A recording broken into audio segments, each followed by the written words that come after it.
দেশের রাজনৈতিক অঙ্গনে জামাতে ইসলামী আবারও আলোচনার কেন্দ্রবিন্দুতে।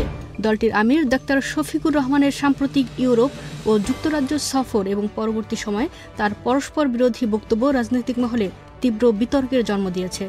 এছাড়াও জামাতের ঢাকা দক্ষিণ শাখার একটি অনুষ্ঠানে বাংলাদেশ পূজা উদযাপন কমিটির সাধারণ সম্পাদক সন্তোষ শর্মার উপস্থিতি সামাজিক মাধ্যমে নেতিবাচক প্রতিক্রিয়ার সৃষ্টি করেছে, যা দলটির অভ্যন্তরেও অসন্তোষের কারণ হয়ে দাঁড়িয়েছে।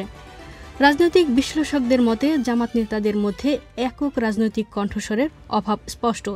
একই ইস্যুতে একাধিক ভিন্ন বক্তব্য এবং পরস্পর বিরোধী কৌশল দলটির রাজনৈতিক দেউলিয়াত্বের ইঙ্গিত দেয়। এর ফলে মাঠ পর্যায়ের কর্মী সমর্থকদের মধ্যে বিভ্রান্তি তৈরি হচ্ছে। তাদের মতে কেন্দ্রীয় নেতৃত্বের সিদ্ধান্তহীনতা ও অপরিপক্ক কৌশল দলকে বিতর্কের মুখে ফেলছে। বর্তমান রাজনৈতিক প্রেক্ষাপটে যখন পরিকল্পিত ও দীর্ঘ নেতৃত্ব প্রয়োজন, তখন জামাতের অভ্যন্তরে স্পষ্টই সমন্বয়ের অভাব দেখা যাচ্ছে।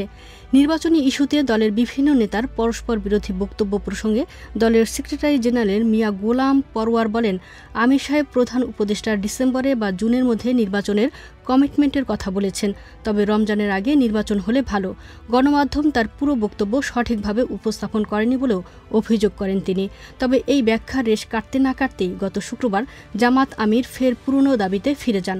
তিনি জাতীয় সংসদ নির্বাচনের আগে স্থানীয় সরকার নির্বাচন অনুষ্ঠানের জন্য নির্বাচন কমিশনের প্রতি আহ্বান জানান, যা কিনা নতুন রাজনৈতিক দল জাতীয় নাগরিক পার্টিরও দাবি।